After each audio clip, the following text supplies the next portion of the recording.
Salam kasih kembali. Jumpa kembali dengan saya di sini. Kali ini kita akan membahas tentang Allah Bapa.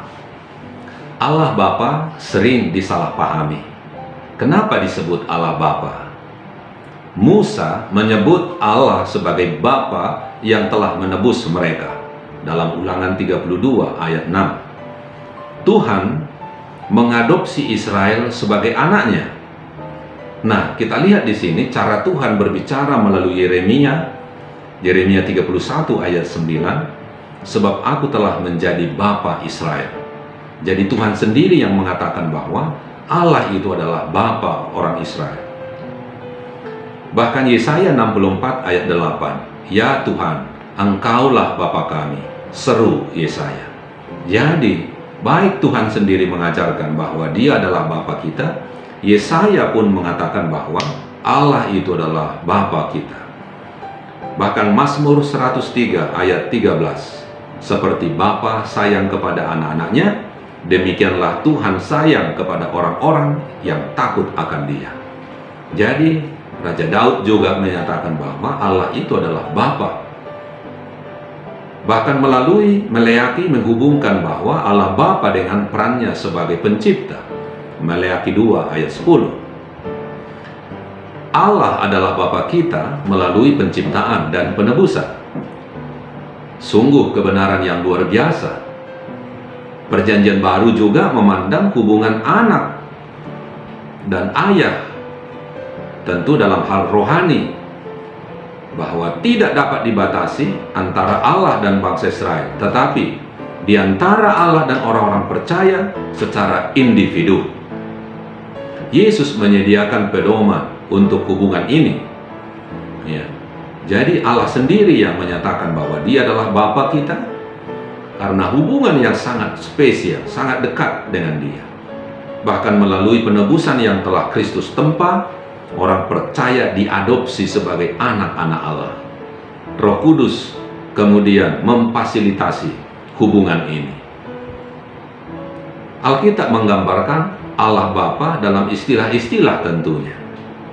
Ada yang disebut dengan Allah Bapa, ada juga yang disebut Allah yang berkemurahan, Allah perjanjian, Allah penebus, Allah pelindung, Allah pengampun, Allah kebaikan, Allah yang setia, Allah keselamatan, Allah yang memberi, dan Allah kasih adanya. Banyak lagi istilah-istilah diberikan Allah untuk memanggil Dia sebagai Bapa yang terdekat dengan kita. Nah, ekspresi Tuhan yang paling signifikan sebagai Bapa semua orang percaya adalah dalam doa, model yang Yesus ajarkan kepada murid-muridnya. Itu kita dapati bahwa di Matius 6 ayat 9 sampai 13, doa Bapa kami. Inilah ekspresi Tuhan yang luar biasa diajarkan kepada murid-muridnya. Ketika orang-orang percaya berdoa, mereka katakan, Bapa kami di sorga. Mereka mengakui bahwa Allah adalah pribadi yang mampu menjalin hubungan yang paling intim dan peduli dengan mereka. Yesus mengungkapkan Bapa juga. Mengenal Yesus berarti mengenal Bapa. Yohanes 14 ayat 9. Kalau begitu, apakah Allah Bapa di perjanjian lama dan di perjanjian baru sama? Jawabnya sama. Akan tetapi kita tahu bahwa anak Allah telah datang dan telah mengaruniakan pengertian kepada kita supaya kita mengenal yang benar. Dan kita ada di dalam yang benar dan di dalam anaknya Yesus Kristus. Dia adalah Allah yang benar dan hidup yang kekal. 1 Yohanes 5 ayat 20. Inilah kabar baik. Meskipun tidak mungkin untuk mengenal Allah sepenuhnya, kitab suci memberikan pengetahuan praktis tentang Dia. Cara kita belajar tentang Allah melalui Alkitab berbeda dari semua metode lain dalam memperoleh pengetahuan. Harus ada keterbukaan terhadap Roh Kudus. Perjanjian Baru menyatakan dengan jelas keterlibatan Bapa yang sangat akrab dalam soal kembalinya anaknya ke dunia ini. Matius 16 ayat 27, sebab anak manusia akan datang dalam kemuliaannya, diiringi dengan malaikat-malaikatnya.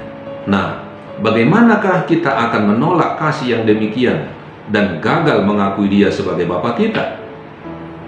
Sebagai penutup, saya mau katakan bahwa marilah kita percaya kepada Allah. Kita panggil Dia dengan rendah hati, Bapa, menyatakan pengharapan kita akan kemurahan anugerah-Nya. Kita dekat dengan Dia karena kita telah menjadi orang percaya kepada-Nya. Inilah kabar baik bagi kita. Semoga Tuhan memberkati kita. Amin.